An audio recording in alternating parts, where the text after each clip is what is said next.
is our favourite time of the week to talk to our favourite person in the world, Megyn Kelly from the United States. Her show, The Megyn Kelly Show, is available on all the places you get a podcast, or you can listen to it at Sirius XM via their app. How are you, mate? Thank you. Thank you. It's great to be here. Now, before we get to fashion and space, big news today that the Supreme Court is opening the way for Donald Trump to continue on with his ban on transgender people being able to serve in the military. What do you think? Yeah, this is huge. Trump had lost this at one lower court and won this at a different lower court. And the Supreme Court had to step in. And it's not the ultimate win. This thing is still going to play out on the merits in these cases as they go forward. But these courts had said you may not implement this ban while the cases are going forward. And now the Supreme Court has said, yes, he can. Yes, he can. So they are going to separate with the so-called trans service personnel. They will be ejected from the military and not allowed to join the branches. And as the case plays out on the merits, you know, it suggests that the Supreme Court is of a certain mindset when they actually do evaluate, you know, whether this ban can stand and whether this is a commander-in-chief decision versus a judge decision. So I think Trump's probably going to win this on the merits too. But for right now, a big victory. Now let's get to the so-called beautiful people and their prom, their Year 12 formulas, we would say here in Australia, the Met Gala. And I'll be honest, as a blokey bloke, I don't care about this event, but I know plenty of people do, and they seem to have outdone themselves with wankery in 2025. I know. And honestly, it's like, it's part of a trend. You know, we're seeing this everywhere. Chrissy Teigen, that moron, showed her underwear at the White House Correspondents' Dinner, which was with the president a couple of years ago. All these Hollywood events now, or like the Cannes Film Festival, like these big events with Hollywood stars involve more and more parts you never used to show. Like maybe you'd have a low plunging back where it'd go pretty low. But now they're halfway down the ass crack, Paul.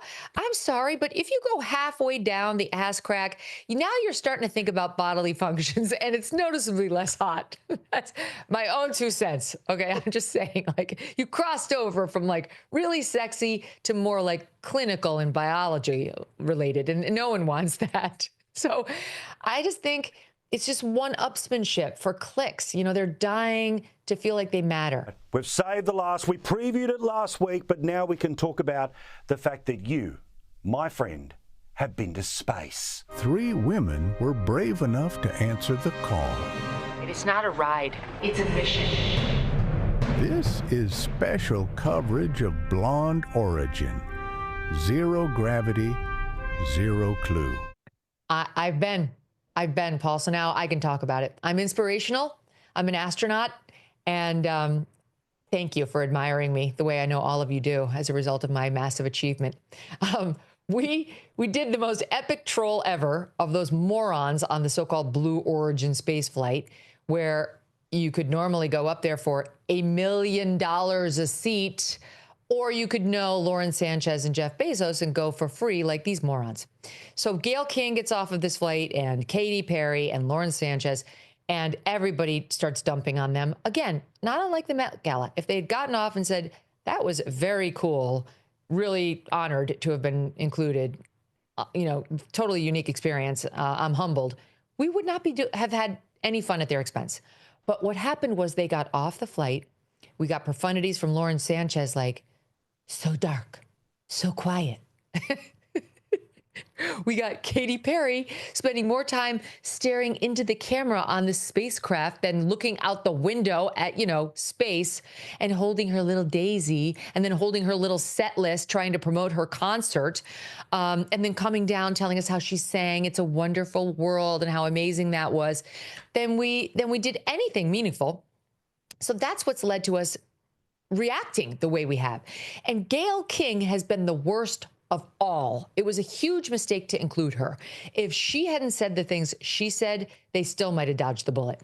But she went day 1, day 2, day 3, post-flight, ripping on all of her critics. It's not a ride. Don't call it a ride. You never call it a ride when the male astronauts go up there. And then actually said, astronaut, I still have trouble calling myself an astronaut.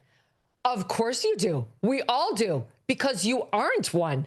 What are you saying? We took the same flight path as Alan Shepard.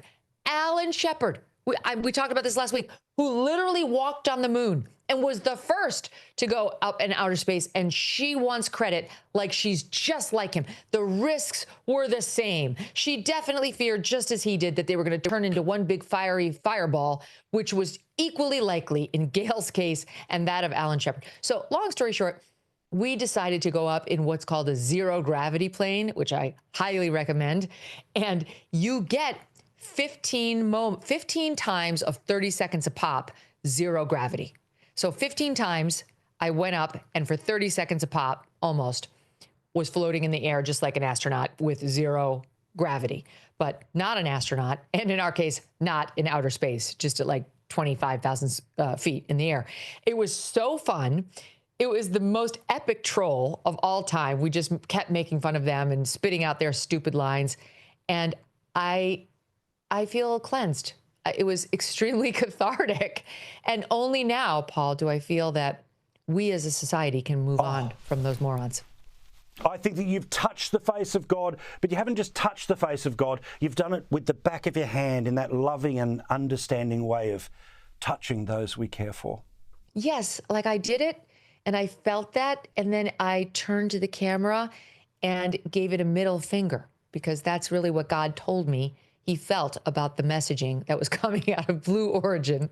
Ours was called Blonde Origin, and it was zero gravity, zero clue. That was our tagline, and really should have been theirs. I urge anybody given this opportunity to try to have, again, the theme of our discussion today, some dignity while they do it, and some humility once it's over in speaking about your big accomplishment.